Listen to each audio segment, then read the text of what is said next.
الحمد لله الحمد لله الذي هدانا لهذا وما كنا لنهتدي لولا أن هدانا الله الذي خلق من الماء بشرا فجعله نسبا وصهرا تبارك الذي جعل في السماء بروجا وجعل فيها سراجا وقمرا منيرا أشهد أن لا إله إلا الله وحده لا شريك له لا ضد له ولا ند له ولا مثيل له ولا نظير له ليس كمثله شيء وهو السميع البصير وأشهد أن محمدًا عبده ورسوله وصفيه وخليله وخيرته من خلقه وأمينه على وحيه أرسله ربه رحمة للعالمين وحجة على العباد أجمعين فهدى الله به من الضلالة وبصر به من الجهالة وكثر به بعد القلة وأغنى به بعد العيلة فصلوات الله عليه وسلامه وعلى آله الطيبين وأصحابه الغر الميامين ما اتصلت عين بنظر ووعت أذن بخبر وسلم تسليما كثيرا أما بعد فقد قال الله تعالى في كلامه القديم والفرقان الحميد بسم الله الرحمن الرحيم واذكرن ما يتلى في بيوتكن من آيات الله والحكمة إن الله كان لطيفا خبيرا قال نبينا وحبيبنا وشفيعنا وقائدنا وأسوتنا محمد رسول الله صلى الله عليه وسلم لا تكره البنات فإنهن المؤنسات الغاليات أو كما قال عليه الصلاة والسلام. அளவற்ற அருளாளன் நிகரற்ற அன்புடையவன் எல்லாம் அல்ல அல்லாஹுவை போற்றி புகழ்ந்தவனாக உயிருக்கு உயிரான உயிரிலும் மேலான முஹம்மதுர் ரசூலுல்லாஹி ஸல்லல்லாஹு அலைஹி வஸல்லம் அவர்கள் மீதும் அவர்களின் பரிசுத்தமான தோழர்கள் பாக்கியமான குடும்பத்தினர்கள் கண்ணியத்திற்குரிய இங்கே சங்கமித்திருக்கிற நம் அனைவர்கள் மீதும் அல்லாஹுவின் பேரருளும் பேரன்பும் வந்து சேரட்டுமாக. மதுரை மாத்தூரிலே அன்னை ஆயிஷா ரலியல்லாஹு அன்ஹாவினுடைய நிஸ்வான் மகளிர் மதரசா அரபு கல்லூரியினுடைய 14ஆம் ஆண்டு நிறைவு விழா, 9ஆம் ஆண்டு ஆலிமா பட்டமளிப்பு விழா, இஸ்லாமிய கண்காட்சி மற்றும் மக்தபு மதரசா மாணவிகளினுடைய ஆண்டு விழா என்ற முப்பெரும் விழாவாக சிறப்பாக இங்கே காலை 9 மணியிலிருந்து துவங்கி நடைபெற்று கொண்டிருக்கக்கூடிய இந்த மகத்தான மாபெரும் இந்த நிகழ்ச்சிக்கு தலைமையேற்று நடத்தி கொண்டிருக்கிற மதரசாவினுடைய மரியாதைக்குரிய தலைவர் அவர்களே, சிறப்பான இந்த பட்டமளிப்பு விழா முப்பெரும் விழா நிகழ்ச்சியில் முன்னிலை வகித்து இந்த நிகழ்ச்சியை கண்ணியப்படுத்தி கண்ணியத்தோடு இதை வழிநடத்தி கொண்டிருக்கிற சங்கைமிக்க சமுதாயத்தினுடைய முன்னோடிகளான முன்னிலை வகித்திருக்கிற சங்கைமிக்க பெருமக்களே, மதரசாவினுடைய தலைவர், செயலாளர், பொருளாளர் உள்ளிட்ட சங்கைமிக்க மதரசாவினுடைய நிர்வாக பெருமக்களே, மஸ்ஜிதினுடைய நிர்வாக பெருந்தகைகளே, ஜமாத்தார்களே, இஸ்லாமிய இளைஞர் நற்பணி மன்றத்தினுடைய மிகச்சிறப்பான துடிப்பு மிக்க இளைஞர்களே, சிறப்பிற்குரிய இந்த நிகழ்விலே ஆரம்பத்திலிருந்து கிராத் ஓதி கீதங்கள் வரவேற்புரை என்று மகத்தான அளவில் இந்த நிகழ்ச்சியை துவக்கி வைத்து மிகச்சிறப்பாக நடத்தி கொண்டிருக்கிற சங்கைமிக்க உலமாக்களே, பெரியவர்களே, எனக்கு முன்னால் வாழ்த்துரைகள் பல மிகச்சிறப்பாக ஆழமான சமுதாயத்திற்கு தேவையான கருத்துக்களை வாழ்த்துரைகளாக இங்கே வழங்கி அமர்ந்திருக்கிற சங்கைக்கும் மரியாதைக்கும் உரிய சங்கைமிக்க உலமா பெருமக்களே, ஆலிம் பெருந்தகைகளே, சமுதாயத்தின் மூத்தவர்களே, பெரியவர்களே, உஸ்தாதுமார்களே, உலமாக்களே, குறிப்பாக எனக்கு முன்னால் சிறப்புரைகள் மிகச்சிறப்பாக இங்கே நடைபெற்றது.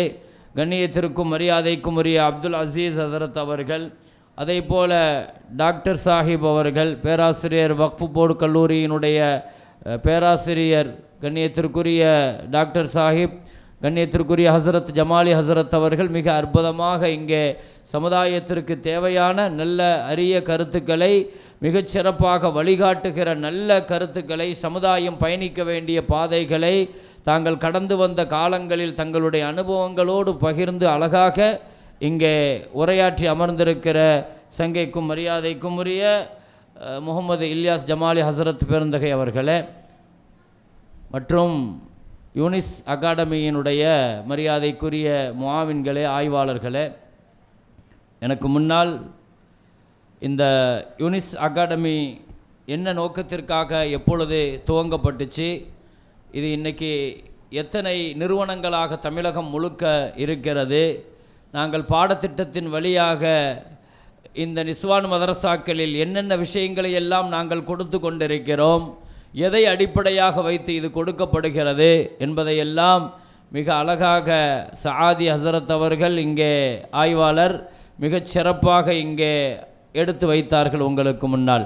எனவே யூனிஸ் அகாடமியினுடைய ஆய்வாளர்களே, சங்கை மிக்க உலமாக்களே, வருகை தந்திருக்கிற பெரியவர்களே, பெற்றோர்களே, ஜமாத்தார்களே, இவ்வாண்டு 5 முபல்லிகாக்கள் ஒரு முஅல்லமா என்று 6 மாணவிகள் மிகச்சிறப்பாக பட்டம் பெற இருக்கிற மாணவிகளே, இந்த நிஸ்வான் மதரசாவில் பயின்று கொண்டிருக்கிற மாணவ செல்வங்களே, உங்கள் அனைவருக்கும் ஆரம்பமாக என் சலாமை முன்வைத்து என் உரையை துவங்குகிறேன். அஸ்ஸலாமு அலைக்கும் வரஹ்மத்துல்லாஹி வபரகாத்துஹு. அல்ஹம்துலில்லாஹ். ஆயிஷா ரலியல்லாஹு அன்ஹாவினுடைய பெயரிலே இங்கே ஒரு நிஸ்வான் மதரசா. ஒரு மதரசாவினுடைய பெயர் என்பது ரொம்ப முக்கியமான தேர்வுக்குரியது. ஒரு மதரசா முதல்ல சக்ஸஸ் ஆகணும்னா, அல்லாஹ்ட்ட கபூலியத் ஆகணும்னா, எந்த காரியத்திலையுமே 2 விஷயம் இருக்குது. ஒன்று இருக்குது காபிலியத், இன்னொன்று கபூலியத். காபிலியத்னா என்ன? வேலையை சரியாக செய்கிறதுக்கு பெயர் காபிலியத். கபூலியத்னா என்ன? செஞ்ச வேலையை அல்லாஹ் ஏற்றுக்கறணுங்கிறதுக்கு பெயர் கபூலியத். மதரசாவை ஆரம்பித்தோம், அதுக்காக பொருளாதாரத்தை செலவு பண்ணோம், எல்லா முயற்சிகளை செலவு பண்ணோம். அல்ஹம்துலில்லாஹ். இங்கே மஸ்ஜிதினுடைய கண்ணியத்திற்குரிய ஹசரத் அவர்கள் மிக அற்புதமாக இங்கே நிகழ்ச்சிகளை தொகுத்து அழகாக வழங்கி கொண்டிருக்கிறார்கள். ஹசரத் அவர்கள், உஸ்தாதுமார்கள், நிர்வாக பெருமக்கள், உலமாக்கள், முஆவின்கள், ஆய்வாளர்கள் எல்லாம் சேர்ந்த ஒரு கூட்டு முயற்சி தான் மதரசா. இதுவெல்லாம் காபிலியத். இதை ஒழுங்காக செய்யணும், சரியாக செய்யணும், முறையாக செய்யணும். பெற்றோர்களுடைய பங்களிப்பு இருக்குது, பிள்ளைகளுடைய பங்களிப்பு இருக்குது, உஸ்தாதுமார்களுடைய பங்களிப்பு இருக்குது, நிர்வாகிகளுடைய பங்களிப்பு இருக்குது. ஒரு மஹல்லால, ஒரு ஜமாஅத்தில் பெண்கள் மதரசா மிகச் சிறப்பாக நடக்கணும் சொன்னா இது தனிப்பட்ட ஒருத்தருடைய முயற்சி அல்ல. என்னால தான், நான் இருந்தா தான் அப்படின்னு நினைச்சிட்டோம்னா முதல்ல அந்த இஹ்லாஸ் முதல்ல போயிடும். இந்த 4 கூட்டத்தில் ஒருத்தர்கிட்ட இஹ்லாஸ் போயிட்டாலும் மதரசாவை தூக்கி நிறுத்த முடியாது. முதல்ல செய்கிற காரியம் இஹ்லாஸா செய்யணும். என்னால் என்னை வச்சு அல்லாஹ் வேலை வாங்கியிருக்கிறான், எனக்கு அல்லாஹ் ஒரு வாய்ப்பு தந்திருக்கிறான். நம்ம எப்படி நினைக்கணும்? முதல்ல பொறுப்புதாரிகள், இந்த பொறுப்பு இது ரெஸ்பெக்ட் கிடையாது. பள்ளிவாசலனுடைய நிர்வாக பொறுப்பாக இருக்கட்டும், மதரசாவினுடைய பொறுப்பாக இருக்கட்டும், இதெல்லாம் ரெஸ்பெக்ட் கிடையாது. தயவுசெய்து மரியாதைக்குரிய பொறுப்புன்னு நினச்சிடாதீங்க. இது ரெஸ்பான்சிபிலிட்டி, இது பொறுப்பு. அது அல்லாஹ்ட்ட இருந்து நம்ம வாங்கியிருக்கிற பொறுப்பு. அது பொறுப்புன்னு முதல்ல விளங்கணும். அது அமானிதம் முதல்ல விளங்கணும். விளங்கினா தான் என் பொறுப்பை சரியாக செஞ்சேனாங்கிறத யோசிக்கணும். என் மஹல்லாவில் 500 பெண்கள் இருக்கிறாங்கன்னு சொன்னால் அதில் ஒரு பெண்ணுக்கு தீனுடைய வாடை கூட கிடைக்கலன்னா தார்மீகமாக இதுக்கு அல்லாஹ்ட்ட நான் குற்றவாளியாக நிற்கணும். இந்த பொறுப்பை முதல்ல உலமாக்களும் நிர்வாக பெருமக்களும் முதல்ல அதை உணரணும். என் மஹல்லால ஒரு இஸ்லாமிய பெண் தீனுக்கு மாற்றமாக அந்நியர்களுடன் ஓடி போயிட்டா நடக்குதா இல்லையா? ஒரு பொறுப்புதாரிங்கிற முறைக்கு நான் குற்றவாளியாக நிற்கிறேன் அல்லாஹ்வுக்கு முன்னால. அந்த குற்ற உணர்ச்சி எப்போ வரப்போகுது? அந்த குற்ற உணர்ச்சி பொறுப்புதாரிகள்கிட்ட வந்துட்டுன்னு வைங்க, அல்லாஹ்வுடைய கிருபை அந்த நிறுவனத்தை அல்லாஹ் கபூல் செஞ்சிருவான். அந்த ஊரை அல்லாஹ் கபூல் செஞ்சிருவான், அந்த மதரசாவை அல்லாஹ் கபூல் செஞ்சிருவான், அந்த ஜமாத்தை கபூல் செஞ்சிருவான். முதல்ல பொறுப்பு உணரணுங்க, நமக்கான பொறுப்பு அது. ஒரு மஹல்லால 4 விஷயம் ரொம்ப முக்கியம்: ஸ்பிரிச்சுவல், எஜுகேஷன், எக்கனாமிக், சோசியல். இந்த 4ஐயும் ஒரு மஹல்லாவில் நம்ம கொண்டு வர்றது நமக்கான பொறுப்பு. ஆன்மீகத்தை சரி பண்ணணும், சமூகத்தை சரி பண்ணணும், கல்வியை சரி பண்ணணும், பொருளாதாரத்தை சரி பண்ணணும். ஒரு மஹல்லாவினுடைய பொறுப்பு அது. பொறுப்புன்னு முதல்ல நம்ம விளங்கணும், அதை விளங்கினாத்தான் அதை சரி செய்ய முடியும். அப்போ அந்த அடிப்படையில் இங்கே நான் முதல்ல இந்த நிஸ்வான் மதரசாவினுடைய இன்ஷா அல்லாஹ் முதல் வெற்றி என்னன்னா, கல்வியில் ஒரு பெண் தொட முடியாத இடத்தை தொட்டது அன்னை ஆயிஷா ரலியல்லாஹு அன்ஹா. கல்வியில் தொட முடியாத ஒரு இடத்தை தொட்டது யாரு? அவங்கள விட உச்சத்தில் கல்வி ஒருத்தருங்க கிடையாது. பெண்கள்ல அவ்வளோ பெரிய இடம் யாரு கல்விக்கு? ஆயிஷா அம்மாவுக்கு இருக்குது. அந்த ஆயிஷா ரலியல்லாஹு அன்ஹாவினுடைய பெயரை எப்போ நம்ம வச்சிட்டோமோ, அல்லாஹு அக்பர், அல்லாஹ்வுடைய கபூலியத்து முதல்ல அதில் கிடச்சிட்டு நமக்கு நம்ம தேர்வு பண்ணி வச்சிட்டோம். 2210 ஹதீஸுகளை இந்த உம்மத்திற்கு தந்த மேதை அன்னை ஆயிஷா ரலியல்லாஹு அன்ஹா. எத்தனை ஹதீஸு நமக்கு? எத்தனை ஹதீஸ் மனப்பாடமாக தெரியும்? 10 ஹதீஸ் மனப்பாடம் தெரியுமா? ஹதீஸை சொல்லும்போது எழுதலாம் மாட்டாங்க. ஆயிஷா ரலியல்லாஹு அன்ஹா என்ன செய்ய மாட்டாங்க? எழுத மாட்டாங்க.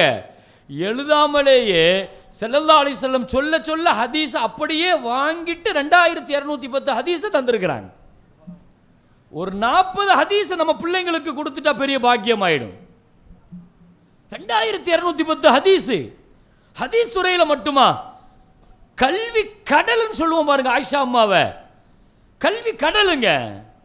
எல்லா துறைகள்லையும் அவங்கள மிஞ்சின ஆள் கிடையாது.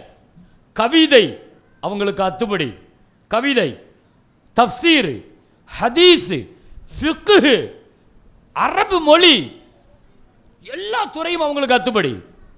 இப்படி ஒரு பெண்ணை பார்க்க முடியாதுங்க வரலாற்றில்.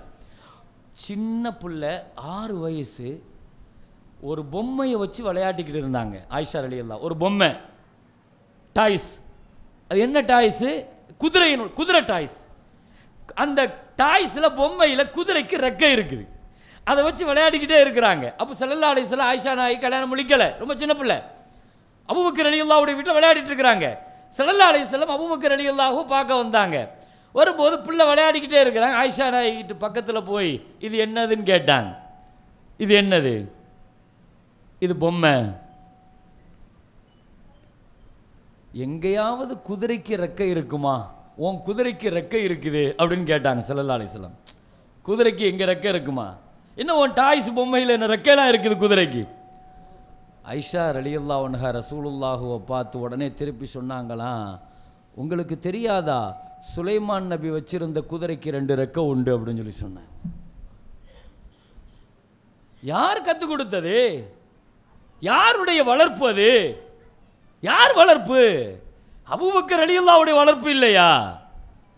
சித்திக் ரலியல்லாஹு பிள்ளை எப்படி வளர்த்திருப்பாங்க? ஒரு பெண் குழந்தை எப்படி வளர்க்கணும்? ஆயிஷா அம்மாட்ட சஹாபாக்கள் கேட்டாங்க, நீங்க ஹதீஸ ரசூலுல்லாஹ்ட்ட படிச்சீங்க, நீங்க டாக்டரா இருக்கிறீங்களா, மருத்துவத்தை யார்கிட்ட படிச்சீங்கன்னு கேட்டாங்க. மருத்துவத்தை யார்கிட்ட படிச்சீங்க? மருத்துவத்தையும் நான் முஹம்மது ஸல்லல்லாஹு அலைஹி வஸல்லத்துல தான் படிச்சேங்கிறாங்க. அபூபக்கர் ரலியல்லாஹுடைய மகள் ஆயிஷா ரலியல்லாஹு அன்ஹா ஆலிமா தான், ஹாஃபிலா தான், ஃபகீஹா தான். ஆனால் அதோடு சேர்த்து ஒரு மருத்துவர், டாக்டர், தபீபா, மருத்துவமும் சேர்த்து படித்தார்கள். வரலாற்றில் ஆயிஷா ரலியல்லாஹு அன்ஹாவினுடைய உச்சம் அது. ஸல்லல்லாஹு அலைஹி வஸல்லம் ஆயிஷா நாயிட்ட நடந்துக்கிற முறைகளை நம்ம பார்த்தோம்னா இது அத்தனைக்கும் கல்விக்காகத்தான். சின்ன வயசில் கல்யாணம் முடிச்சு கொடுத்து ஸல்லல்லாஹு அலைஹி வஸல்லம் ஆயிஷா அம்மாவை கல்யாணம் முடிச்சுட்டு சொன்னாங்களா இல்லையா, நான் ஒன்றும் ஆயிஷா நாயகி நானா தேர்வு செய்யல, ஜிப்ரீல் அலைஹிஸ்ஸலாம் மூலமாக ஆயிஷா நாயகினுடைய உருவத்தை, ஃபோட்டோவை அல்லாஹ் எனக்கு கொண்டு வந்து காட்டி, நபியே இவங்க உங்கள் மனைவின்னு அல்லாஹ் காட்டுனா அதுக்கு பின்னால் நிக்காக செஞ்சிருந்தாங்க ஸல்லல்லாஹு அலைஹி வஸல்லம். ஆயிஷா நாயகி இந்த தீனுக்காக ரசூல் ஸல்லல்லாஹு அலைஹி வஸல்லம் தேர்ந்தெடுத்து தந்திருக்கிறார்கள். ஏன்னா அந்த அம்மாட்ட அவ்வளவு கல்வி ஞானம் இருக்குது. அந்த கல்வி ஞானத்தை இந்த சமுதாயத்துக்கு வேணும்னு வாங்கி தந்திருக்கிறாங்க. உச்சகட்டம். ஸல்லல்லாஹு அலைஹி வஸல்லம் ராத்திரி தஹஜ்ஜத்தில் எழுந்திருக்கிற பொழுது ஆயிஷா நாயிட்ட கேட்பாங்களாம், தஈனியா ஆயிஷா, ஆயிஷா நான் தஹஜ்ஜத்து தொழுகணும், எனக்கு நீ அனுமதி தரியான்னு கேட்டாங்க. என் ரப்ப வணங்குறதுக்கு எனக்கு நீ அனுமதி தருவியா?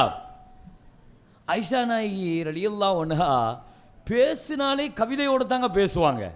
ஏன்னா அரபு ஞானத்தில், அரபு மொழியில், இலக்கியத்தில், இலக்கணத்தில் வீட்டுக்குள்ளே ஸல்லல்லாஹு அலைஹி வஸல்லம் உள்ளே வரும்போதே ஒரு கவிதையோடு தான் வரவேற்பாங்களாம். கவிதையோடு தான் ஸல்லல்லாஹு அலைஹி வஸல்லத்தை இன்வைட் பண்ணுவாங்க. எத்தனை மனைவிமார்கள் அப்படி இருக்கிறாங்கன்னு தெரியாது. அவங்க கவிதையெல்லாம் படித்து வரவேற்க வேண்டாம். உள்ளே வரும்போது கொஞ்சம் சந்தோஷமாக சிரிச்சா போதும், முகத்தை காட்டுனா போதும். ஸல்லல்லாஹு அலைஹி சொன்னாங்க இல்லையா, கணவன் வீட்டுக்குள்ளே வரும்போது முதல்ல சிரித்த முகத்தோடு ஒரு பெண் வரவேற்கணும். எத்தனை பிரச்சனையோடு வருவார், ஒரு ஆறுதலான ஒரு பாசிட்டிவான ஒரு வார்த்தை, பிரச்சனைகளோடு வரும்போது ஒன்றும் இல்லைங்க அதெல்லாம் விடுங்க சரியாயிடும் அப்படின்னு ஒரு மனைவி சொல்கிற வார்த்தைக்கு நிகரான தைரியம் ஒரு ஆணுக்கு வேறு எதுலேயுமே கிடையாது, வேறு எதுலேயும் கிடையாது. நீங்கள் புகாரி எடுத்து பாருங்கள், ரொம்ப பதட்டத்தோடு கவலையோடு ஸல்லல்லாஹு அலைஹி வஸல்லம் வஹியை வாங்கிட்டு வந்தாங்க. ரொம்ப பயமாக இருக்குது ஹதீஜான்னு சொன்னாங்க. ஹதீஜா அம்மா சொன்னாங்க, கல்லா லா யுஹ்ஸீக அல்லாஹு அபதா, உங்களுக்கெல்லாம் ஒன்றும் நடக்காது யா ரசூலல்லாஹ், அல்லாஹ் உங்களை எப்பவும் கேவலப்படுத்த மாட்டான். நீங்கள் உறவுகளை சேர்ந்து வாழ்கிறீங்க, அப்படி உதவி செய்கிறீங்க, இதெல்லாம் என்ன வார்த்தை நினைக்கிறீங்க? ஒரு கணவன் பதட்டத்தோடு இருக்கிற பொழுது, பிரச்சனைகளோடு இருக்கிற பொழுது, பயத்தோடு இருக்கிற பொழுது, சிக்கல்ல இருக்கிற பொழுது, ஸ்ட்ரெஸ்ஸாக இருக்கிற பொழுது, மன அழுத்தத்தோடு, மனைவியாக உங்களுடைய கடமை நீங்கள் பாசிட்டிவாக பேசணும். இதெல்லாம் ஹதீஜா அம்மா நமக்கு சொல்லி கொடுக்குறாங்க. வீட்டுக்குள் வருகிற பொழுது என் கண்மணி முஹம்மது ரசூலுல்லாஹி ஸல்லல்லாஹு அலைஹி வஸல்லத்தை நான் ஒவ்வொரு நாளும் ஒரு கவிதை படித்துத்தான் வரவேற்பேன் என்று சொன்னார்கள். ஒரு நாள் ஆயிஷா நாயகி படித்த ஒரு நாள் கவிதையை நான் சொல்கிறேன் பாருங்க. வீட்டுக்குள்ளே ஸல்லல்லாஹு அலைஹி வஸல்லம் நுழைவாங்க. லீ ஷம்சுன் ஒலில் ஆஃபாக்கி ஷம்சுன் ஓ தத்லு ஷம்சி. ஆயிஷா அம்மா சொன்னாங்க, எனக்கு ஒரு சூரியன் உண்டு, உலகிற்கும் ஒரு சூரியன் உண்டு, என் சூரியன் இரவில் உதயமாகும் என்று முஹம்மது ஸல்லல்லாஹு அலைஹி வஸல்லத்தை பற்றி சொன்னார். எப்படி கவிதைகளை படிச்சு நான் எதுக்கு சொல்ல வருகிறேன்? ஒரு பெரிய ஆளுமை ஆயிஷா அம்மா, அவ்வளோ பெரிய திறமை. ஹுது தீனக்கும், உங்க மார்க்கத்தை நீங்க இந்த ஆயிஷா நாயிட்ட இருந்து எடுத்துக்கங்கிறாங்க ஸல்லல்லாஹு அலைஹி வஸல்லம். ஆயிஷா அம்மாட்ட எடுத்துக்கங்க. இந்த தீன் மார்க்கம் பெண்கள் வழியாக உருவாக்கப்பட்டு வளர்க்கப்பட்டு அரவணைக்கப்பட்டு, பெண்கள் இல்லைன்னா தீன் இல்லை, பெண்கள் தான் இந்த தீனை வளர்த்து தந்திருக்கிறாங்க. நபித்துவம் உதயமான பொழுது ஹதீஜா என்ற ஒரு பெண்ணினுடைய மடியில், நபித்துவம் அணைந்த பொழுது ஆயிஷா என்ற ஒரு பெண்ணினுடைய அணைப்பில். இதுதான் தீன். தீனுடைய ஆரம்ப காலகட்டம், மக்காவினுடைய காலகட்டத்தில் ரசூலுல்லாவுக்கு துணையாக, தீனுக்கு துணையாக இருந்தது ஹதீஜா அம்மா ரலியல்லாஹு அன்ஹா. மதீனாவுக்கு போன 10 வருஷத்தில் ஸல்லல்லாஹு அலைஹி வஸல்லத்தினுடைய தீனுக்கு துணையாக இருந்தது ஆயிஷா நாயகியும் ரசூலுனுடைய மனைவிமார்களும். ஒரு சமுதாயம் பெண்களை தீன் பற்ற விட்டு இழந்துட்டுன்னு வைங்க, அந்த சமுதாயத்தை காப்பாற்ற முடியாது, அந்த சமுதாயத்தை பாதுகாக்க முடியாது. நபிகள் நாயகம் ஸல்லல்லாஹு அலைஹி வஸல்லம் தன் மனைவி ஹதீஜா ரலியல்லாஹு அன்ஹா சக்கராத்தில் படுத்திருக்கிறாங்க. ஹதீஜா அம்மாவுடைய சக்கராத்து. பக்கத்தில் யாரு? மகள் ஃபாத்திமா ரலியல்லாஹு அன்ஹா. சக்கராத்தில் கடுமையான குளிர், காய்ச்சல், நடுக்கம். யாருக்கு? ஹதீஜா அம்மாவுக்கு. ஹதீஜா ரலியல்லாஹு அன்ஹாவுக்கு பக்கத்தில் இருந்த மகள் ஃபாத்திமாட்ட சொன்னாங்க, ஃபாத்திமா, தந்தை முஹம்மது ஸல்லல்லாஹு அலைஹி வஸல்லத்திட்ட போய் எனக்கு போர்த்துவதற்கு ஒரு போர்வை வாங்கிட்டு வா அப்படின்னு சொல்றாங்க. ஃபாத்திமா ரலியல்லாஹு அன்ஹா போய் ஸல்லல்லாஹு அலைஹி வஸல்லத்திட்ட போய், உம்மாவுக்கு கடுமையான காய்ச்சலும் குளிருமா இருக்குது, போர்த்துவதற்கு போர்வை கேட்டாங்க அப்படின்னு சொன்னாங்க. ஸல்லல்லாஹு அலைஹி வஸல்லம் கண்ணீர் வடித்தார்கள். என் ஹதீஜாவிற்கா இந்த நிலை? இந்த தீனுக்காக ஹதீஜா அம்மா கொடுத்த சொத்து என்ன தெரியுமா? நானும் நீங்களும் இன்னைக்கு முஸ்லீம்களாக உட்கார்ந்து இருக்கிறோன்னு சொன்னால் ஞாபகம் வச்சுக்கோங்க, அந்த ஹதீஜா அம்மாவினுடைய பொருளாதாரம் தான் அந்த தீனை ஆரம்பத்தில் வளர்த்து விட்டுச்சு. அந்த அம்மா கொடுத்த மாதிரி தீனுக்கு யாருமே கொடுத்தது இல்லைங்க. இன்றைக்கும் கூட நீங்கள் மக்காவுக்கு போனால் ஹரமுக்குள்ளே போகும்போது தவாப் செய்யும் போதெல்லாம் நீங்கள் பார்க்கலாம், மக்காவிலேயே பெரிய கட்டடம் எது? Clock tower. அப்படி தானே? கிளாக் டவர், அண்ணாந்து பார்க்குற கிளாக் டவர். கிளாக் டவர் யாருடைய வீடு? ஹதீஜா அம்மாவுடைய வீடு. கிளாக் டவருங்கிறது ஹதீஜா ரலியல்லாஹு. ஏன் அவ்வளோ பெருசாக கட்டப்பட்டு இருக்குது தெரியுமா? ஹதீஜா அம்மா இந்த மார்க்கத்திற்கு கொடுத்த சேவையை இவ்வளவு அண்ணாந்து பார்க்கணுங்கிறதுக்காகத்தான் இவ்வளோ பெருசாக கட்டி வச்சிருக்கிறாங்க. அதை பார்க்கிற பொழுதெல்லாம் நமக்கு ஹதீஜா அம்மாவினுடைய அந்த நினைவு தான் வரணும். அரபுலகத்தினுடைய பெரிய சக்கரவர்த்தி. நம்மெல்லாம் என்னங்க தீனுக்கு கொடுத்துருப்போம்? அவங்களுடைய சரக்கு வியாபாரம் என்ன தெரியுமா? வியாபார சரக்கு ஒட்டகம் மக்காவுக்குள்ளே நுழைஞ்சிச்சின்னு வைங்க, அதனுடைய கடைசி ஒட்டகம் ஒன்று யமன் பார்டரில் நிற்கும், இல்லைன்னா சிரியா பார்டரில் நிற்கும். எவ்வளோ பெரிய வியாபாரம் செஞ்சுருப்பாங்க. அந்த அம்மா கொடுத்த சொத்தினுடைய இன்றைய மதிப்பு $140 கோடி எழுதுறாங்க. ஹதீஜா அம்மா இன்னைக்கு கொடுத்த சொத்தினுடைய மதிப்பு என்ன? $140 கோடி. எல்லாம் இந்த தீனுக்கா? நான் எதுக்கு சொல்ல வரேன்? பெண்கள் மதரசா இது. பெண்களுக்கு தீனுக்கு உயிரோட்டம் கொடுக்கலன்னா இந்த தீன் செத்து போயிடும். பெண்களை கவனிக்காம தவறிட்டன் வைங்க, ஒரு சமுதாயம் கண்டிப்பா 3 பேர்களை கவனிக்கணும். சமுதாயத்தினுடைய சிறு பிள்ளைகள் மக்தபா ஒழுங்குபடுத்துங்க, சமுதாயத்தினுடைய பெண்கள் நிஸ்வான பலப்படுத்துங்க, சமுதாயத்தினுடைய இளைஞர்கள் அவர்களுடைய ஒழுக்கங்களையும் தர்பியாவையும் தஸ்கியாவையும் மேம்படுத்துங்கள்.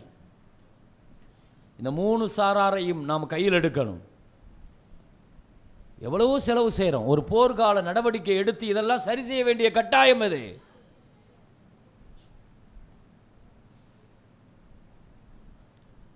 கடுமையான காய்ச்சலும் குளிரிலும் படுத்திருக்கிற ஹதீஜா அம்மாவை ஃபாத்திமா ரலியல்லாஹு போய் வாங்க சொன்னாங்க. சின்ன பிள்ளை ஃபாத்திமா ரலியல்லாஹுன்னு ஸல்லல்லாஹு அலைஹி வஸல்லம் கண்ணீர் வடித்தாங்க. என் ஹதீஜாவிற்கா இந்த நிலை? என் தீனுக்காக இவ்வளோ பெரிய சொத்துக்களை கொடுத்து என் ஹதீஜா இந்த நிலையான்னு சொல்லிட்டு ஸல்லல்லாஹு அலைஹி வஸல்லம் சொன்னாங்க, என்னிடத்திலேயும் கொடுப்பதற்கு ஒன்றுமில்லையே மகளே என்று சொல்லி தாங்கள் கட்டிருந்த தலப்பாகை அவிழ்த்து கொடுத்து சொன்னார்கள், உன் தாய்க்கு இதை கொண்டு நீ போர்த்தி விடு என்று சொன்னார்கள். அதை வாங்கி கொண்டு வேகமாக வந்து தன் தாய்க்கு பணிவிடை செய்கிற ஒரு பெண் குழந்தை. நபிகள் நாயகம் ஸல்லல்லாஹு அலைஹி வஸல்லம் சொல்லுவார்கள், கியாமத் நெருங்கிவிட்டது என்பதற்கான அடையாளம் 2 விஷயம் என்று சொன்னார்கள். ஒன்று, அரபுலகத்தினுடைய கன்ஸ்ட்ரக்ஷன் ஒர்க்கு மேலும் மேலும் உலகத்திலேயே பெரிய கட்டிடங்களை கட்டுறதில் அவங்க தான் போட்டி போடுவாங்கன்னாங்க. 2வது, பொம்பளை பிள்ளைங்க தாயை நோவினைப்படுத்துகிற பிள்ளைகளாக மாறிடுவாங்கன்னாங்க ஸல்லல்லாஹு அலைஹி வஸல்லம். பெண் குழந்தைகள் பெற்றோர்களை நோவினைப்படுத்துகிற, குறிப்பாக தாயினுடைய சொல்லை மீறுகிற பிள்ளைகளாக சமூகத்தில் அந்த காலத்தை விட்டும் அல்லாஹ்ட்ட நம்ம பாதுகாப்பு கேட்கணும். அல்லாஹ் பாதுகாக்கணும். பெண் குழந்தைகளினுடைய விஷயத்தில் ரொம்ப பெரிய அளவில் கவனம் செலுத்த வேண்டிய கட்டாயத்தில் இருக்கிறோம். நான் உலகத்திலேயே ஆக சிறந்த ரோல் மாடலான ஒரு பெண் எப்படி வளர்க்கப்பட்டார்கள் என்பதற்கான வரலாறை பேசிக்கிட்டு இருக்கிறேன். அவங்கள வச்சு தான் நம்ம பொம்பளை பிள்ளைங்களை வளர்க்கணும். பொம்பளை பிள்ளைங்களை எப்படி வளர்க்கணுங்கிறதுக்கு நான் சொல்லித்தர போகிறேன். என்னென்ன குணங்களோடு வளர்க்கப்படணும் என்பதை ரசூல் ஸல்லல்லாஹு அலைஹி வஸல்லம் சொன்னார்கள் என்பதை விட எப்படி வளர்த்து காமிச்சாங்க. பொம்பளை பிள்ளைங்களுக்கு என்ன தேவை? ஃபாத்திமா ரலியல்லாஹு அன்ஹா பெண் குழந்தைகள் மட்டுமல்ல, ஆண் குழந்தைகளும் பெற்றோர்களுடைய விஷயங்களை நம்ம நிஸ்வான் மதரசாங்கிறதுனால அதை பேசுகிறேன். ஹாரிஸான ஒரு இளைஞரை பார்த்து ஸல்லல்லாஹு அலைஹி வஸல்லம் சொன்னாங்க, இப்போ நேற்று நான் சொர்க்கத்தில் உன்னுடைய கிராத்தை கேட்டேன், சமயத்து கிராத்தக்க, உன் கிராத்தை நான் எங்கே கேட்டேன்? சொர்க்கத்தில் கேட்டேன்னாங்க ஹாரிஸான ஒரு இளைஞர்கிட்ட. அப்படி என்னப்பா நீ செஞ்சேன்னு கேட்டாங்க. அவர் என்ன சொன்னார் தெரியுமா? யா ரசூலல்லாஹ், வயசான என் அம்மா இருக்கிறாங்க, என் அம்மாவுக்கு ராத்திரி தூங்கும்போது நான் தான் காலை மசாஜ் பண்ணி விடுவேன், தூங்க வைப்பேன். பகல் நேரங்களில் எங்கள் அம்மாவுக்கு தலையில் எண்ணெய் தேய்ச்சி எங்கள் அம்மாவை குளிக்க வச்சு எங்கள் அம்மாவுக்கு தலைவாரி விட்டு தலை கட்டி விடுறது இதெல்லாம் நான் தான் செய்வேன் யா ரசூலல்லாஹ்னாங்க. ஸல்லல்லாஹு அலைஹி சொன்னாங்க, அல்லாஹ் உனக்கு அதுக்காக சொர்க்கத்தை தந்தான்னு சொல்லலை, சொர்க்கத்தினுடைய காரியாக அல்லாஹ் உன்னை தேர்வு செஞ்சிட்டான். ஹரம் ஷரீஃபுக்கு காரியாக இருந்தால் எவ்வளோ பெரிய பாக்கியம், சொர்க்கத்துக்கே காரியாக இருக்கிறாரு. சொர்க்கமே அந்த கிராத்தை கேட்குது. பெற்றோர்களினுடைய எவ்வளோ பெரிய கல்வி, என்ன துறைகள் வந்தாலும் பிள்ளைகளுக்கு முதல்ல பெற்றோர்களினுடைய உரிமைகளை, கண்ணியத்தை, மரியாதையை. 2 பேர் நடந்து போயிட்டு இருந்தா, ஒரு இளைஞரும் ஒரு வயதானவரும். ஸல்லல்லாஹு அலைஹி வஸல்லம் அந்த இளைஞரை கூப்பிட்டு கேட்டாங்க, யாருப்பா அதுன்னு கேட்டாங்க. என் தந்தை, என் வாப்பான்னாரு. ஸல்லல்லாஹு அலைஹி சொன்னாங்க, நீ பின்னால் போ, அவருக்கு முன்னால் நீ நடக்கக்கூடாதுன்னாங்க. உன் தந்தைக்கு முன்னால் நீ நடக்காத, லா தஜ்லிஸ் அமாமஹு, அவருக்கு முன்னால் நீ உட்காராத, அவர் நிற்கும் போது நீ உட்காராத. பெண்கள் ஃபாத்திமா ரலியல்லாஹு அன்ஹா அம்மாவுக்கு ஓடி ஓடி போய் ஹிதுமத்து செய்கிறாங்க. சின்ன வயசுங்க, 5, 6 வயசு 7 வயசு தான். என்னம்மா செய்யணும், என்ன செய்யணும்? போர்த்தி அப்படியே குளிர் நடுக்க நிற்கலை, தலப்பாகையை போர்த்தி மகள்கிட்ட சொன்னாங்க, மகளே மகளே, ஹதீஜா அம்மா சொல்கிறாங்க, நான் எழுந்திருச்சு நிற்கணும், என்னை நிற்க வைப்பியா? என்னால் எழுந்திருக்க முடியலை, ஆனால் நிற்கணும். அம்மா உங்களுக்கு என்ன தேவை செய்யணும் சொல்லுங்கம்மா, நான் செய்கிறேம்மா வேலை, நீங்கள் ஏம்மா எழுந்திருக்கிறீங்க? இல்லை, என் உயிரிலும் மேலான என் கணவரை நான் கைப்பிடிச்ச நாளில் இருந்து அவங்க வீட்டுக்குள்ளே வரும்போது ஒரு நாள் கூட நான் உட்கார்ந்து வரவேற்றதில்லை, நின்று தான் வரவேற்றிருக்கிறேன். என் கணவர் வீட்டுக்குள்ளே வரும்போது ஒரு நாள் கூட நான் என்ன செஞ்சதில்லை, உட்கார்ந்து வரவேற்றதில்லை. ஸல்லல்லாஹு அலைஹி வஸல்லம் ஒரு பெண்ணு கணவனுக்கு செய்ய வேண்டிய ஹக்கை பற்றி சொல்லும்போது இப்படி ஒரு வார்த்தை சொன்னாங்க, ஒரு பெண் முசல்லாவில் தொழுது முடிச்சிட்டு தன் கணவனுக்காக துவா செய்யலன்னா அந்த பெண்ணினுடைய தொழுகையின் நன்மை நிறுத்தி வைக்கப்படும். நாங்கள் ஸல்லல்லாஹு அலைஹி வஸல்லம், மன் சல்லத் இம்ரஅ வலம் ஃபலம் தத்உ லி ஜௌஜிஹா ருத்தத் ஸலாத்துஹா. ஹதீஜா அம்மா ஒரு கரத்தை சுவற்றிலும் மறு கரத்தை தன் மகளினுடைய தோல் புஜத்திலும் பிடித்து கொண்டு எழுந்து நிற்கிறார்கள். முஹம்மது ஸல்லல்லாஹு அலைஹி வஸல்லம் உள்ளே வந்துட்டாங்க. ஸல்லல்லாஹு அலைஹி வஸல்லம் தன் மனைவியை ஆற தழுவி மடியிலே படுக்க வைத்து தன் மனைவி ஹதீஜாட்ட கேட்டாங்க, ஹதீஜா, 25 ஆண்டு காலங்கள் நாம் கணவன் மனைவியாக வாழ்ந்திருக்கிறோம், 25 வருஷம் கணவன் மனைவியாக வாழ்ந்திருக்கிறோம். இதுவரை நீங்கள் என்னிடத்தில் ஆசைப்பட்டு எதுவுமே கேட்டதில்லை. இப்போ நீங்கள் சொல்லுங்கள், உங்களுக்குன்னு ஏதாவது ஆசை இருக்குதான்னு கேட்டாங்க. உங்களுக்கு ஏதாவது ஆசை இருக்குதா? இத்தனை ஆண்டு காலங்கள் உதடுகள் திறக்காத ஹதீஜா அம்மாவினுடைய உதடுகள் திறந்தது. யா ரசூலல்லாஹ், எனக்கு ஒரு 3 ஆசை மட்டும்தான் இருக்கிறது, அந்த 3 ஆசையை நிறைவேற்றி கொடுங்கன்னு சொன்னாங்க. முதலாவது என் ஆசை, அல்லாஹ் என் பாவத்தை மன்னிக்கணும். முதல்ல எனக்கு என்ன ஆசை? எனக்கு மக்ஃபிரத்து வேணும். என்னுடைய 2வது ஆசை, நான் மௌத்தாயிட்டா உங்கள் ஆடையில் என்ன கஃபன் செய்யணும். நான் மூத்தா போயிட்டா உங்கள் ஆடையில் என்ன கஃபன் செய்யணும். என்னுடைய 3வது ஆசை, இங்கே தான் கவனிக்கணும், இங்கே தாய்மார்கள் கவனிக்கணும், பெற்றோர்கள் கவனிக்கணும். அல்லாஹ் எனக்கு 4 பெண் குழந்தைகளை கொடுத்தான். ஸல்லல்லாஹு அலைஹி வஸல்லத்துக்கு அல்லாஹ் கொடுத்த பிள்ளைங்க எத்தனை? 4 பொம்பளை பிள்ளைங்க, 4 பெண் குழந்தைகளை தந்தான். 3 பொம்பளை பிள்ளைங்களை நான் வளர்த்து ஆளாக்கி கல்வியை கொடுத்தேன், ஒழுக்கத்தை கொடுத்தேன், நிக்காக செய்கிற காலம் வந்த உடனே நிக்காக செய்து கொடுத்தேன். என் 3 பொம்பளை பிள்ளைங்களுடைய ஹக்கை நான் நிறைவேற்றிட்டேன். என் 4வது பிள்ளை, கடைசி பிள்ளை ஃபாத்திமா வளர்க்குற பாக்கியம் எனக்கு இல்லை. யா ரசூலல்லாஹ், என் கவலையெல்லாம் அதுதான். எனக்கு நீங்கள் வாக்கு கொடுங்க, என் பிள்ளை ஃபாத்திமா எனக்காக நீங்கள் வளர்த்து ஆளாக்கி கல்வியை கொடுத்து ஒழுக்கத்தை கொடுத்து நிக்காக செய்கிற காலங்களில் நிக்காகும் செஞ்சு நீங்கள் அந்த கடமையை நீங்கள் நிறைவேற்றுவீங்கன்னு எனக்காக நீங்கள் எனக்கு வாக்கு கொடுங்கன்னு கேட்குறாங்க. நபிகள் நாயகம் ஸல்லல்லாஹு அலைஹி வஸல்லம் தன் மனைவி ஹதீஜாவிடத்தில் வாக்கு கொடுத்து ஒரு பெண் குழந்தையை எப்படி வளர்க்கணும் என்ப அற்புதமான வளர்ப்பை நாம் படிக்க வேண்டியது, பார்க்க வேண்டியது. ஒரு தந்தையினுடைய வளர்ப்புல ஒரு பொம்பளை பிள்ளை எப்படி வளர்ந்துச்சுங்கிறத அல்லாஹ் அழகாக காட்டினான். அல்லாஹ் முழுக்க முழுக்க ஃபாத்திமா ரலியல்லாஹு அன்ஹாவை வளர்த்தது யாரு? ரசூலுல்லாஹி ஸல்லல்லாஹு அலைஹி வஸல்லம். பொம்பளை பிள்ளையை எப்படி வளர்க்கணுங்கிறத நம்ம அப்போ அங்கே தான் பார்க்கணும், அங்கே தான் படிக்கணும். என்ன கொடுக்கணும் பிள்ளைகளுக்கு? முழுக்க முழுக்க 28 வயசு தான் வாழ்ந்தாங்க. ஃபாத்திமா ரலியல்லாஹுடைய வாழ்க்கை எப்போ? மௌத்தா போனது 28 வயசுல மௌத்தாயிட்டாங்க. ரொம்ப வருஷம் எல்லாம் வாழல, வயோதிகத்தை பார்க்கல, சின்ன வயசு தாங்க. ரசூல் ஸல்லல்லாஹு அலைஹி வஸல்லத்தை நீங்க ஒரு தந்தையா பார்த்தீங்கன்னு வைங்க, நம்ம கண்ணீர் வடிச்சிருவோங்க, கண்ணீர் வடிச்சிருவோம். அல்லாஹ் ரசூலுல்லாவுக்கு 7 பிள்ளைகளை கொடுத்தான், 3 ஆம்பளை பிள்ளைங்க, 4 பொம்பளை பிள்ளைங்களை கொடுத்தான். ஒரு தந்தையாக நீங்க ரசூலுல்லாஹி ஸல்லல்லாஹு அலைஹி வஸல்லத்தை பாருங்க. 7 பிள்ளைகளில் 6 பிள்ளைங்க ரசூலுல்லாஹ் தங்களுடைய கையாலேயே அடக்கம் பண்ணாங்க. ரசூலுல்லாவுடைய ஹயாத்திலேயே பிள்ளைங்கள்லாம் மௌத்தா போயிட்டாங்க. நபி ஸல்லல்லாஹு அலைஹி வஸல்லம் மௌத்தா போகும்போது ஹயாத்தா இருந்தது ஃபாத்திமா ரலியல்லாஹு மட்டும்தான். அதையும் அல்லாஹ் சொல்லிட்டான், 6 மாதம் தான் யார் ரசூலல்லாஹ், நீங்கள் மௌத்தாயி 6 மாதத்தில் ஃபாத்திமா மௌத்தாயிடுவாங்கன்ட்டான் அல்லாஹ். ஸல்லல்லாஹு அலைஹி வஸல்லம் மௌத்தாயி 6 மாதம் கூட இருக்கல ஃபாத்திமா ரலியல்லாஹு அன்ஹா. ஒரு 28 வருஷம் தான் வாழ்ந்தாங்க. அவங்க தான் ரோல் மாடல். இஸ்லாமிய பெண்மணிகளுக்கு அவர்கள் தான் ரோல் மாடல்.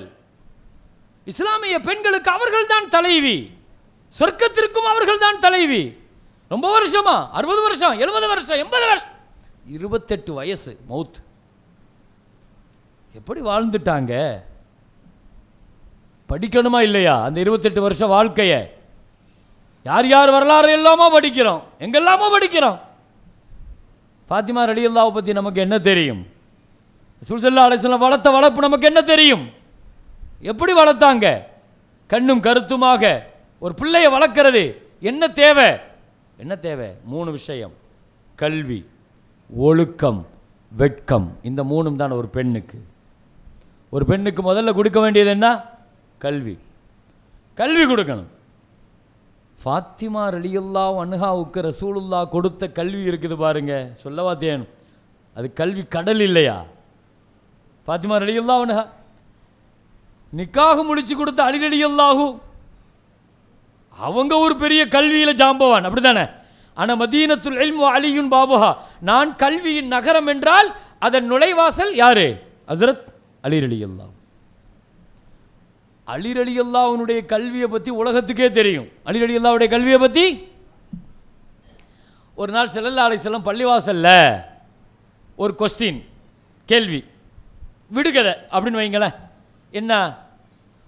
இறைவன் விரும்புகிற ஒரு பெண்ணிடத்தில் சிறந்த குணம் எது? ஒரு பெண்ணிட்ட அல்லாஹ் எந்த குணத்தை விரும்புகிறான் அப்படின்னு ஒரு விவாதத்தை ஆரம்பிச்சாங்க. ஒருத்தர் எழுந்திருச்சு சொன்னார், யார் ரசூலல்லாஹ் இந்த குணம். ஸல்லல்லாஹு அலைஹி வஸல்லம் இது இல்லை, உட்காருங்கன்ட்டாங்க. இன்னொருத்தர் எழுந்திருச்சார், அல்லாஹ்வுக்கு பிடிச்சமான பெண்ணு, ஒரு பெண்ணிட்ட அல்லாஹ்வுக்கு பிடிச்ச குணம் எதுன்னு கேள்வி. யார் ரசூலல்லாஹ் இந்த குணம். ஸல்லல்லாஹு அலைஹி வஸல்லம் இது இல்லை, உட்காருங்க. சபையில் இருக்கிற அலி ரலியல்லாஹு ரசூல் ஸல்லல்லாஹு அலைஹி வஸல்லம் எந்த கேள்வி கேட்டாலும் பதில் சொல்லிடுவாங்க. ஆனால் இந்த சபையில் நான் ஒரு பதிலை நினைப்பேன், அதை ஏதோ ஒரு நபித்தோழர் சொல்லிடுவார், ஸல்லல்லாஹு அலைஹி வஸல்லம் இது இல்லைன்னு சொல்லிடுறாங்க. நான் மனசில் நினச்சிக்கிட்ட நல்ல வேளை நம்ம சொல்லலை, நாம் சொல்லியிருந்தால் நமக்கு ஒரு மாதிரியாக இருக்கும். இப்படியே ஒவ்வொரு பதிலாக நான் நினைக்கிறேன், யாரோ ஒருவர் சொல்கிறார், அதை ரசூலுல்லாஹ் ரிஜெக்ட் பண்ணுறாங்க. நான் முடிவு பண்ணிட்டேன், இதுக்கு மேலே இங்கே இருந்தால் பதில் நம்ம சொல்லி ஆகணும், நம்ம பிரச்சனையாயிடும், எழுந்திரிச்சு போகணும்னு முடிவு பண்ணி பள்ளிவாசலை விட்டு வெளியே போயிட்டேன். வெளியே வீட்டுக்கு போனேன். வீட்டில் என் மனைவி ஃபாத்திமா ரலியல்லாஹு வீட்டு வேலையில், என்னங்க சீக்கிரம் வந்துட்டீங்க இன்னைக்குன்னு கேட்டாங்க. என்ன சீக்கிரமாக வந்துட்டீங்க? இல்லை, பள்ளிவாசலில் உன்னுடைய தந்தை ஒரு கேள்வி கேட்டிருக்காரு, யாராலையும் பதில் சொல்ல முடியலை. அப்படி என்ன கடுமையான கேள்வியான்னு கேட்டாங்க. ரொம்ப டஃப்பாக இருக்குது கேள்வி, யாராலையும் பதில் சொல்ல முடியலை. அப்படி என்ன கஷ்டப்படுற? சிறந்த பெண்மணி யார்? அல்லாஹ்வுக்கு ஒரு பெண்ணை பிடிக்கும்னா அந்த பெண்ணிட்ட என்ன குணம் பிரதானமாக இருக்கணும்னு கேட்குறாங்க. ஒரு பெண்ணிட்ட அல்லாஹ்வுக்கு பிடிச்ச குணம் எது? ஒரு பெண்ணிட்ட அல்லாஹ்வுக்கு பிடிச்ச குணம் எது? இந்த கேள்விக்கு அவங்களுக்கு பதில் தெரியல அப்படின்னாங்களாம். யாரு? ஃபாத்திமா. அரண்டு போயிட்டாங்க அலி ரலியல்லாஹு. என்ன ஃபாத்திமா சொல்ற? பள்ளிவாசல்ல யாராலையும் பதில் சொல்ல முடியல. அபூபக்கர் இருக்கிறாரு, உமர் இருக்கிறாரு, உஸ்மான் இருக்கிறார் ரலியல்லாஹு அன்ஹும், பெரிய பெரிய சஹாபாக்கள்லாம் இருக்கிறாங்க, பதில் சொல்ல முடியல. உனக்கு தெரியுமான்னு கேட்டாங்க. தெரியும். என்னன்னு கேட்டாங்க. எந்த பெண்ணிட்ட வெக்க குணம் அதிகமாக இருக்குதோ அந்த பெண்ணை தான் அல்லாஹ்வுக்கு பிடிக்கும். ஒரு பெண்ணிட்ட அல்லாஹ்வுக்கு பிடிச்ச குணம் எது? வெக்கம்தான். வெக்கம்தான். குர்ஆன் முழுக்க நீங்கள் தேடி பாருங்க, பெண்ணினுடைய வெக்கத்தை பற்றி அல்லாஹ் பேசுகிற இடங்கள் நிறைய இருக்குது.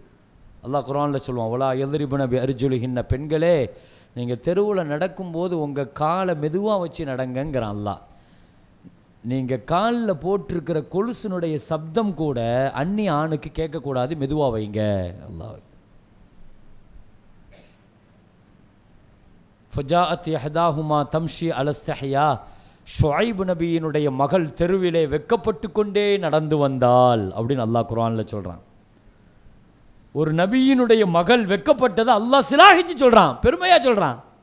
அப்படின்னா என்ன அர்த்தம்? அல்லாஹ்வுக்கு அது பிடிக்குன்னு அர்த்தம். ஸல்லல்லாஹு அலைஹி வஸல்லம் வந்து ஒரு அம்மா கேட்டுச்சு, யா ரசூலல்லாஹ் எனக்கு நோய் இருக்குது, ஷிஃபா, என்ன நோய் இருக்குதுமான்னு கேட்டாங்க. எனக்கு ஃபிட்ஸ் வரும், வலிப்பு நோய் இருக்குது, துவா செய்யுங்க, ஷிஃபா அல்லாஹ் ஆக்கணும். ஸல்லல்லாஹு அலைஹி வஸல்லம் கேட்டாங்க, துவா செஞ்சால் ஷிஃபா கிடைக்கும், நீ பொறுமையாக இருந்தால் சொர்க்கம் கிடைக்கும், ஷிஃபா வேணுமா சொர்க்கம் வேணுமான்னு கேட்டாங்க. அந்த அம்மா சொல்லுச்சு, யா ரசூலல்லாஹ் கஷ்டத்தை நான் தாங்கிக்கிறேன், ஆனால் அப்படி வலிப்பு நோய் வருகிற பொழுது என் ஆடை விலகுகிறது, என் மானத்தை கொடுத்துத்தான் சொர்க்கம் என்றால் எனக்கு சொர்க்கமே வேண்டான்னு சொல்லுச்சு. ஸல்லல்லாஹு அலைஹி வஸல்லம் சொன்னாங்க, அப்படின்னா நீ சபூர் செஞ்சுக்கம்மா, உன் ஆடை விலகாமல் இருக்க அல்லாஹ்ட்ட துவா செய்கிறேன்ட்டாங்க ஸல்லல்லாஹு அலைஹி வஸல்லம். உஹது போர்க்களத்தில் ஒரு பெண் முழுசா புர்காவை போத்திட்டு ஓடி வராங்க. போர்க்களத்துக்கு நடுவில் அப்படியே உடல்களா செதறி போய் கிடக்குது. அந்த அம்மா ஓடி வந்த உடனே சொன்னாங்க, குத்தில இப்னுக்கி, இதோ உன் மகன் ஷஹீதாகி கிடக்கிறாரு. அந்த அம்மா பார்த்துச்சு தன் மகனை, இன்னா லில்லாஹி வ இன்னா இலைஹி ராஜிஊன். கொஞ்சம் தூரம் போச்சு அந்த அம்மா, உன் கணவர் இறந்து கிடக்கிறாருமா, இன்னா லில்லாஹி வ இன்னா இலைஹி ராஜிஊன். இதோ உன் சகோதரர், உன் வாப்பா. ஒரு போர்க்களத்தில் குடும்பத்தில் 4 பேர் அந்த அம்மா பறி கொடுத்துருச்சு. கணவர், மகன், தந்தை, சகோதரன். கொஞ்சம் யோசிச்சு பாருங்க, ஒரு பெண்ணுக்கு அப்படியே புர்காவை மூடிட்டு வந்து ஒவ்வொரு ஜனாசாவா பார்த்து இன்னா லில்லாஹ் இன்னா லில்லாஹ் இன்னா லில்லாஹ் இன்னா லில்லாஹ். ஒருத்தர் போய் கேட்டார், ஏம்மா எவ்வளோ பெரிய துக்கம் நடந்திருக்குதுமா, இந்த நேரத்திலையும் நீ இப்படி மூடி புர்காவை போட்டுட்டு வந்து இப்படி நிற்கிறியே அப்படின்னு சொல்லி கேட்டாங்களாம். அந்த அம்மா சொல்லிச்சான், செத்து போனது, மௌத்தா போனது என் கணவரும் என் தந்தையும் சகோதரனும் தான், என் வெக்கம் இல்லை, என் வெக்க செத்து போகாத வரைக்கும் என் ஈமான் என்கிட்ட பாதுகாப்பாக இருக்கும்னு சொல்லிச்சான். என் வெக்கம் என்கிட்ட பாதுகாப்பாக இருக்கிற வரைக்கும் என் ஈமான் பாதுகாப்பாக இருக்கும். எவ்வளோ அழகான வார்த்தை, ஒரு சஹாபி பெண்மணி சொன்ன வார்த்தை. தாய்மார்களே, உங்கள் வெக்கத்தை நீங்கள் பாதுகாத்துக்குங்க, உங்களுடைய பிள்ளைகளுடைய வெக்கத்தையும் பாதுகாத்துக்குங்க, அந்த வெக்க உணர்வை உண்டாக்குங்க. ஃபாத்திமா ரலியல்லாஹு, நான் ஒரு 5 நிமிஷத்தில் முடிச்சிடறேன், ஏன்னா அடுத்து சனது கொடுக்க மற்ற விஷயங்கள்லாம் இருக்குது. நான் ஒரு பெண் குழந்தையை எந்த அடிப்படையில் வளர்க்கணுங்கிறதுக்காக நான் இதை சொல்கிறேன். ஏன்னா ஒவ்வொன்றையும் நான் விரிவாக சொல்லணும். ஒழுக்கத்தை எப்படி ஸல்லல்லாஹு அலைஹி வஸல்லம் ஃபாத்திமா நாயிட்ட உருவாக்குனாங்க, வெக்கத்தை எப்படி உருவாக்குனாங்க, கல்வி எப்படி உருவாக்குனாங்க, எல்லாத்தையுமே நான் சொல்லணும். நேர காலங்கள் சூழல் இல்லை, நான் ஷார்ட்டாக நான் இதை முடிச்சிடறேன் 5 நிமிஷத்தில். ஃபாத்திமா ரலியல்லாஹு அன்ஹா இதை சொன்ன பொழுது அலி ரலியல்லாஹு கேட்டாங்க, என்ன ஃபாத்திமா பதில் சரியாக இருக்குமான்னு கேட்டாங்க. எங்கே வேணாலும் போய் சொல்லுங்கள், பதில் சரியாக இருக்கும்னு சொல்லிட்டாங்க. வந்தாங்க பள்ளிவாசல் பக்கமாக, திரும்ப அலி ரலியல்லாஹு வந்து கேள்வி முடிஞ்சிருச்சான்னு மெதுவாக எட்டி பார்த்தாங்க. இன்னும் அதே டிபேட் தான் ஓடிட்டுருக்குது, யாருமே சொன்ன மாதிரி தெரியலை, அந்த கேள்விக்கு பதில் யாருமே சொல்லலை. மெதுவாக பள்ளிவாசலுக்குள்ளே வந்து அப்படியே உட்கார்ந்த மாதிரி அதே இடத்துல போய் உட்கார்ந்துட்டாங்க. ஸல்லல்லாஹு அலைஹி வஸல்லம் அப்படியே கேட்டுக்கிட்டே வந்தவங்க, என்ன அலி உங்களுக்கு தெரியுமா சிறந்த பெண்ணு யார், ரப்புக்கு ஒரு பெண்ணிட்ட எந்த குணம் பிடிக்கும் அப்படின்னு கேட்ட உடனே துணிச்சலாக எழுந்திரிச்சிட்டார். தெரியும் யா ரசூலல்லாஹ், சொல்லுங்க பார்க்கும், எந்த பெண்ணிட்ட வெக்க குணம் அதிகமாக இருக்குதோ, அஃலலு நிசாஇ ஹயாஹுன்ன, எந்த பெண்ணிட்ட ஹயா இருக்குதோ அந்த பெண்ணு தான் யா ரசூலல்லாஹ் சிறந்த பெண். ஸல்லல்லாஹு அலைஹி வஸல்லம், நாம் யா அலி, அற்புதமாக சொல்லிவிட்டீர்கள் அலியே, சரியா சொல்லிட்டீங்க, ரொம்ப சூப்பராக சொல்லிட்டீங்கன்னு சொன்ன உடனே எல்லாரும் பிரமிச்சு போய் அலி ரலியல்லாஹு பார்க்குறாங்க. ஸல்லல்லாஹு அலைஹி வஸல்லம் சொன்னாங்க, பதில் சரிதான் அலி, ஆனால் உங்கள் பதில் மாதிரி தெரியலையேன்ட்டாங்க. பதிலெல்லாம் சரிதான், உங்கள் பதில் மாதிரி தெரியலையே, நீங்கள் சொல்கிறீங்களா நான் சொல்லட்டுமான்னாங்க. நீங்கள் சொல்கிறீங்களா நான் சொல்லட்டுமா? ஜவாபு பிதாத்தி மின்னி, பதில்ல என் ஈரக்கொலை துண்டு ஃபாத்திமாவுடைய பதில் வாட அடிக்குது அப்படின்னாங்க ஸல்லல்லாஹு அலைஹி வஸல்லம். எனக்கு சத்தியமாக தெரியும் இந்த கேள்விக்கு பதில் என் மகள் ஃபாத்திமாவை தவிர யாராலையும் சொல்ல முடியாது. எவ்வளோ கான்ஃபிடென்ட்டாக சொல்கிறாங்க ஸல்லல்லாஹு அலைஹி வஸல்லம். அலி ரலியல்லாஹு பெரிய அறிவுல உச்சகட்டம். ஹஜ்ரத் அலி ரலியல்லாஹுவை விட மேலே யார் கல்வியில்? அவங்களுக்கு தெரியாத பல விஷயங்களை ஃபாத்திமா ரலியல்லாஹு அன்ஹா சொல்லிக் கொடுப்பாங்க. ஃபாத்திமா ரலியல்லாஹு அன்ஹா ஒரு டாக்டர் தெரியுமா? ஸல்லல்லாஹு அலைஹி வஸல்லத்தினுடைய மகள் ஃபாத்திமா ஒரு டாக்டர். உஹது போர்க்களத்தில் ஸல்லல்லாஹு அலைஹி வஸல்லம் முகம் கிழிஞ்சு அப்படியே ரத்தம் அப்படியே சல்லட அப்படியே அந்த கவசம் எல்லாம் கண்ணில் குத்தி அப்படி கிழிஞ்சிருச்சு. ஸல்லல்லாஹு முகம் ரத்தம் பீடிங் ஆகிட்டே இருக்குது, ரத்தம் நிற்கலை. ஐன ஃபாத்திமா, ஐன ஃபாத்திமா, ஃபாத்திமா எங்கே? சிகிச்சைக்கு ஒரு பெரிய ஆப்ரேஷன் நடத்தினாங்க. பீடிங்க முதல்ல பிளட்டை நிற்க வச்சாங்க, ஆப்ரேஷன் பண்ணி பாய் குச்சிகளை கொண்டு வந்து அன்னைக்குள்ள மருத்துவம் அதை சாம்பலாக்கி சாம்பலை வந்து இதில் வச்சு ஒரு பெரிய மருத்துவம் பண்ணாங்க. ரத்தத்தை நிப்பாட்டினாங்க, ஆப்ரேஷன் பண்ணாங்க, காயத்தை ஆற்றினாங்க. ஒரு பெரிய டாக்டர் ஃபாத்திமா ரலியல்லாஹு. ஸல்லல்லாஹு அலைஹி வஸல்லம் வளர்த்த மகள் கல்வியில் உச்சகட்டம், ஒழுக்கத்தில் உச்சகட்டம், வெக்கத்தில் உச்சகட்டம். 8 வயசு பிள்ளைய கூட்டு தெருவில் போகும்போது அந்நியர்கள் இருக்கிற இடம் வந்த உடனே ஸல்லல்லாஹு அலைஹி வஸல்லம் மகள்கிட்ட சொல்கிறாங்க, ஒரு 10 வயசு கூட இருக்காது சின்ன பிள்ளை, கையை பிடிச்சிட்டு போகிற ஃபாத்திமாட்ட சொன்னாங்க, ஃபாத்திமா ஹம்மிரி நஹரக்கி, உன் கழுத்து தெரிகிறது மகளே, கழுத்து எலும்பு தெரிகிறது மகளே, நீ ஸ்காஃபை வச்சு மூடுமா அப்படின்னுங்கிறாங்க ஸல்லல்லாஹு அலைஹி வஸல்லம். எத்தனை வயசு பிள்ளைக்கு? 8 வயசு 10 வயசு பிள்ளைக்கு. ஏன்னா அந்த வயசில் நீங்கள் வெக்கத்தை உண்டாக்குனா தான் அந்த பிள்ளை கபருக்கு போகிற வரைக்கும் வெக்கத்தை விடாது. பிள்ளைங்களுக்கு வெக்கத்தை கொடுக்க வேண்டிய இடம் எப்போ? சின்ன வயசு. இதெல்லாம் நம்ம ஸல்லல்லாஹு அலைஹி வஸல்லத்தினுடைய வாழ்க்கையில் இருந்து நாம் கற்றுக்கொள்ள வேண்டும். கொடுக்கப்பட்ட நேரம் நிறைவு பெறுகிறது. இல்லாமல் ரப்புல் ஆலமீன் அல்லாஹு தஆலா இந்த நிஸ்வான் மதரசாவிலிருந்து மிகச்சிறப்பாக உருவாகி முஅல்லமாக்களாக முபல்லிகாக்களாக செல்லுகிற இந்த பெண்கள், நீங்கள் எல்லா காலகட்டத்திலையும் அல்லாஹ் சொல்வது போல இனி தகை துண்ண, நீங்கள் எப்பொழுதுமே நீங்கள் இறை எச்சத்தை பேணணும், குர்ஆன் ஹதீஸினுடைய தொடர்பில் இருக்கணும். நீங்கள் உலா தபர்ரஜன தபர்ருஜல் ஜாஹிலியத்தில் ஊலா, தேவையில்லாத இடங்களுக்கு நீங்கள் செல்லக்கூடாது. அகைம்ன ஸலாவ ஆத்தீன ஜக்கா, தொழுகை ஜக்காத்தில் பேணுதலாக இருக்கணும். அத்திஅனல்லாஹ வ ரசூலா, அல்லாஹ் ரசூலுடைய கட்டளைகளை நீங்கள் கட்டுப்பட்டு எடுத்து நடக்கணும். அஹ்ல பைத்துகளான நபியினுடைய குடும்பத்துகளை நீங்கள் மதித்து வாழணும் என்றெல்லாம் குர்ஆன் சொல்லுகிற இந்த அறிவுரைகளை இங்கே பட்டம் பெற இருக்கிற ஆலிமாக்களுக்கு முஅல்லமாக்களுக்கு சொல்லி வாய்ப்புக்கு நன்றி கூறி நிறைவுபடுத்துகிறேன். வாஹிரு தஅவானா அல்ஹம்துலில்லாஹி ரப்பில் ஆலமீன். அஸ்ஸலாமு அலைக்கும் வ ரஹ்மத்துல்லாஹி வ பரகாத்துஹு.